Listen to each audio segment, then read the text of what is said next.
On the last city update, I did a lot of work on Main Street, getting all the buildings placed in. I put the power lights in down through the train tracks, and now it's time to focus on this other end of the table. But first, I wanted to do a real quick tweak to the corner gas station that I put in the last city update. I try to read any and all comments that are ever placed on any video, and this particular comment from Cheer Yourself Deaf made the statement that he was afraid that if he was to ever go to a gas station like this, and his son was to go into the gas station with the door being so close to the train tracks that they could possibly run right out the door and right to the tracks. And I thought, you know what, having 3 kids myself, he's absolutely correct. You should have some sort of a fence between a door like that and the train tracks, because even if it was somebody to come out of the building just disoriented and they were to come out the door rather quickly, they could actually get really messed up from the train. So I put up the little fence, and I even put a danger no trespassing sign on it, so that way everybody knows not to go in it. But now let's get back to the other end of the table. Originally, in a city update quite a few weeks ago, I started to do a small mountain display to hide the curve on the railroad tracks, but I thought something that would look even cooler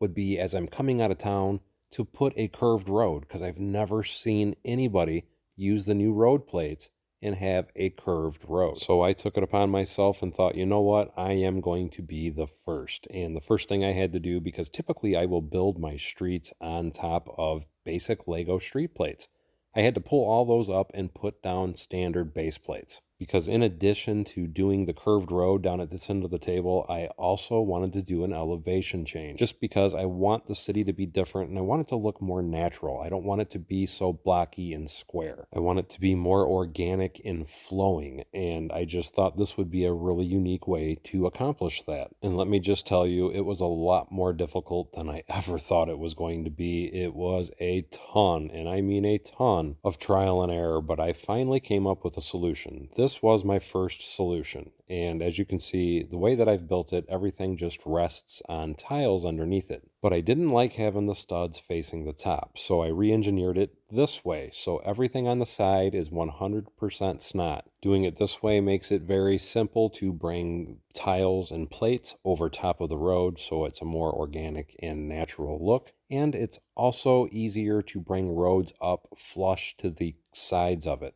So if I want to put a road coming off the south side, it's very easily done, or the north side, or whichever you want to do.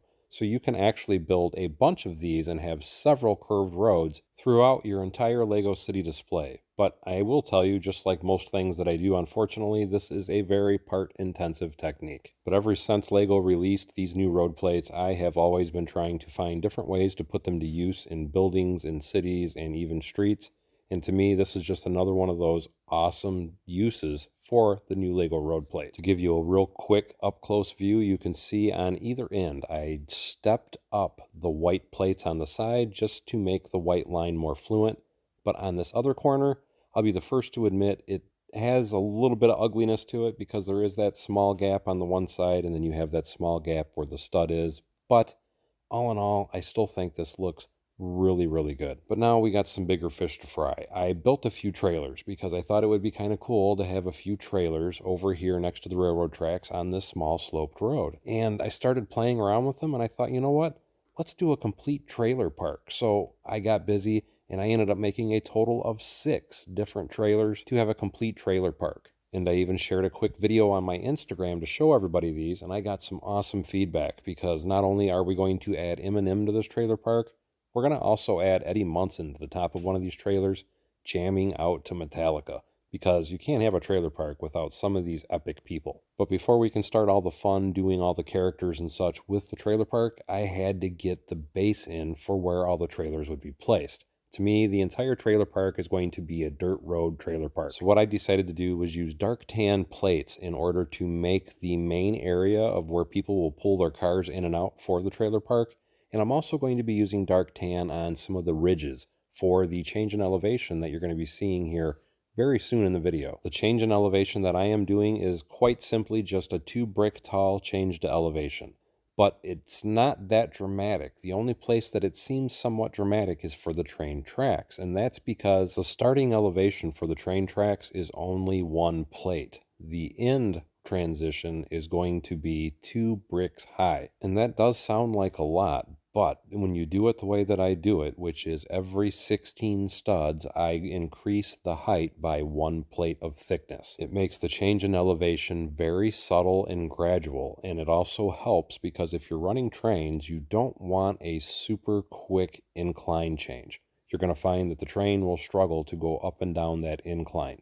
By doing it every 16 studs, only increasing 1 plate, you'll have no problems at all running your trains. Here at this point, what I'm doing is I step down this particular portion 1 plate, and there's a specific reason I'm doing that. Anytime I install my curved train tracks with the ballasting method that I use, which is the pin lug method, they always recommend that you tile underneath the curved train tracks. Now, keep in mind, that is not a requirement, but to me, it does make it fit better and it does make it look better by tiling it. And it also keeps everything smooth and fluid, and it just makes for a much better looking finished product, like you can see here, because you don't have all the gaps that you would have everywhere that there's a stud sticking up that the track would be resting against. Not that it's horrible looking, and again, when you're standing away from it from just a few feet, you would probably never even notice it anyway, but I do still prefer to do the tiling. Now here what I'm doing is I'm working on the corner, the curve around the train track to work into my change in elevation.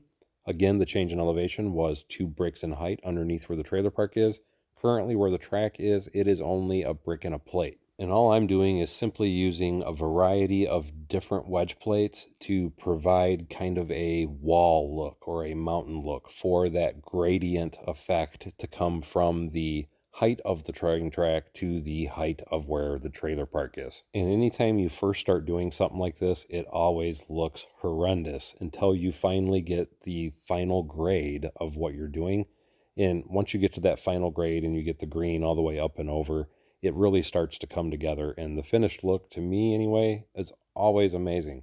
It's so much better to see that different change in color because it helps add more depth to the build as well. I always laugh when I'm making the videos after I've done all this building because the entire time I've been building here, I've already got probably about 16 hours of build time into what I've shown you. Now, sadly, I messed up and I forgot to record me actually doing the work that I did down at this end of the table, but just like I said earlier, all it is a combination of wedge plates, and it's also some 2x6 and 2x8 plates to accomplish that change in elevation you see in between the train tracks coming up to where the trailer park's at. I still have a ton of work that I need to do to this entire area, including adding lighting. I do have the lights already added to most of the trailers, but the thing is, I got to do all the wiring underneath the plates. Right now, everything is pretty much just set in place, so I could get a general idea of what I'm going to have to do as far as for running power up and over to all these buildings, because I'm going to have a new feed coming in,